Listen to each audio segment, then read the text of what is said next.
गद्दी के चक्कर में भारत पे आई आफत थी और इसी के लालच में आहट कलयुग का स्वागत भी।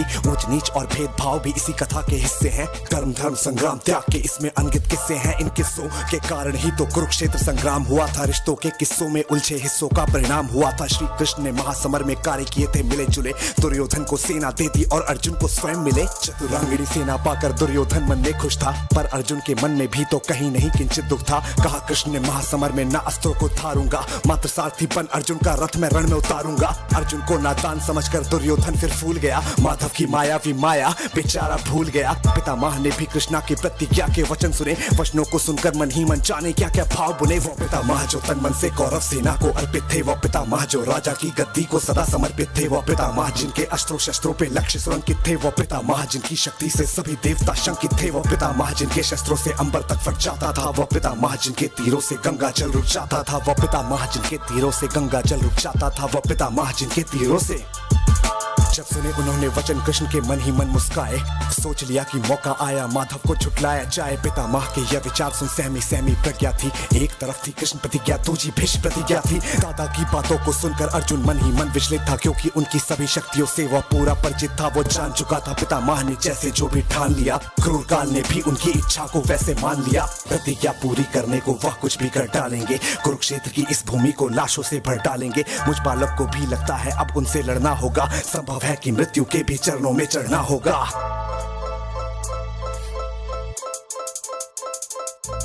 और विचलित अर्जुन के मस्तक पर उभर उठी चिंता रेखा। श्री कृष्ण ने व्याकुल आकुल अर्जुन के मुख को देखा। बोल उठे हे पार्थ, युद्ध से आज अगर डर जाओगे तो संभव है जीने से पहले ही तुम मर जाओगे। जीने और मरने को लेकर चिंता और सिहरना क्या, जब तक तेरे रथ पे मैं हूँ तुझको जगत से डरना क्या। बात यहाँ पे कुछ मत सोचो, कर्म पे ध्यान लगाओ तुम। क्या होगा अंजाम युद्ध का मत अनुमान लगाओ तुम। इस दुनिया के रक्तपात से कोई तो एहसास नहीं। निज जीवन का करे फैसला, नर के बस की बात नहीं। माधव की बातों से ऐसा शक्ति का संचार हुआ। कांधे पे गांडीव सजा वो लड़ने को तैयार हुआ। महासमर में वीरों ने प्राणों की आहुति दी। पितामह ने अर्जुन के रथ को देखा, फिर धीमी गति के रथ को रोका और रोकते ही पहले ये काम किया। माधव को देखा, मुस्काए, झुककर उन्हें प्रणाम किया। अर्जुन को आशीष दिया, झलकी आंखों को मींच लिया और अगले ही क्षण बाणों को दोनों हाथों से खींच लिया।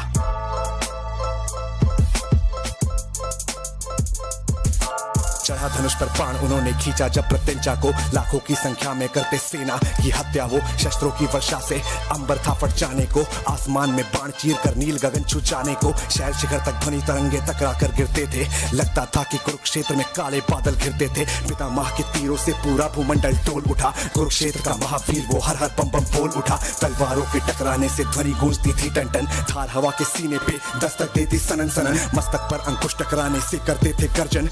घायल घोड़ों की चीखें भी गूंज रही थी हिनन हिनन। भाले चलते ऐसे जैसे बिजली चलती कड़क कड़क। काट रहे थे वीर समर में सर के धड़ को भड़क भड़क। घरन घरन घनघोर घटा गिरती जाती थी छन छन में। बाण कपान गदा से रक्त बहे फिर कण कण में। उद्दंड चंडी चंडी माँ के चरणों में नरमुंड चढ़े। बजा रहे फिर घनन घनन यमराज नगाड़े खड़े खड़े। इस भीषण रण से ज्वाला की बढ़ती जाती थी भड़कन। भीष्म पितामह साक्षात है आज बड़ी दिल की धड़कन। महासमर में दादा ने काटे थे अनगित मस्तक धड़, जिसे देखकर धरती रोई बादल बोले गड़ गड़ गड़ गड़। चीख उठी फिर धरती, चीख चीख में क्रंदन था। लगता था उस रोज धरा पर मृत्यु का अभिनंदन था। महासमर में महारथी गण चप चप कट कर गिरते थे। ऐसा लगता था पतझड़ में झड़कर पत्ते गिरते थे। रक्त पिपासु काली मैया खप्पर भरती जाती थी। पितामह के क्रोध से पांडव सेना डरती जाती थी।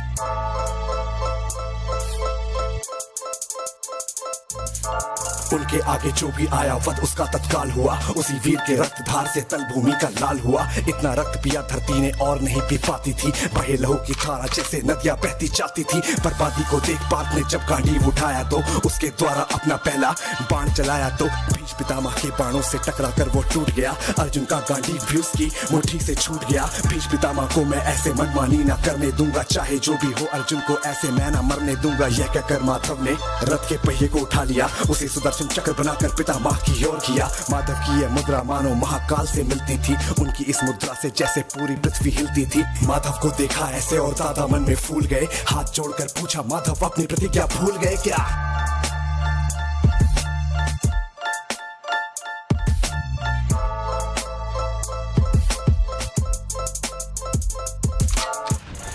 सेना बोल उठी फिर जोर शोर से निर्भय, एक बार सब मिलकर बोलो भीष्म पितामह की जय जय। पितामह की शक्ति की वैसे तो बड़ी महत्ता थी, पर माधव की मुट्ठी में तीनों लोगों की सत्ता थी। वो माधव जिसके पैदा होने पर माया छा जाती हो, सभी सैनिकों को पहरे पर ही निद्रा आ जाती हो। ताले बेड़ी और द्वार भी खुद ही खुद खुल जाते हो, सभी देवतागण जिनके चरणों में पुष्प चढ़ाते हो। जिनके चरणों के बंधन को यमुना जल आ जाता हो, शेषनाग जिनकी रक्षा हित अपना फन फैलाता हो। दुष्ट कंस की काया को जो पल भर में ही मर्दन कर दे, नाग कालिया के मस्तक पर ठुमक ठुमक कर नर्तन कर दे। जिनका चक्र सुदर्शन उनकी उंगली पर ही रहता हो, तीनों लोगों का बल बुद्धि जिसके अंदर बहता हो। सरसरी सुंदर सरिताओं संग समर्पित सागर हो, अमर अगोचर आदि अखंडित और अनश्वर आकर हो। जिस परम पिता परमेश्वर की शक्ति का कोई अंत नहीं, जिसके आगे प्रश्नों का भी रहता राह ज्वलंत नहीं। उस परम पिता परमेश्वर को भी पितामह ने डरा दिया, बात असंभव है पर भक्ति ने भगवान को हरा दिया। परम पिता परमेश्वर को पितामह ने डरा दिया, बात असंभव है पर भक्ति ने भगवान को हरा दिया।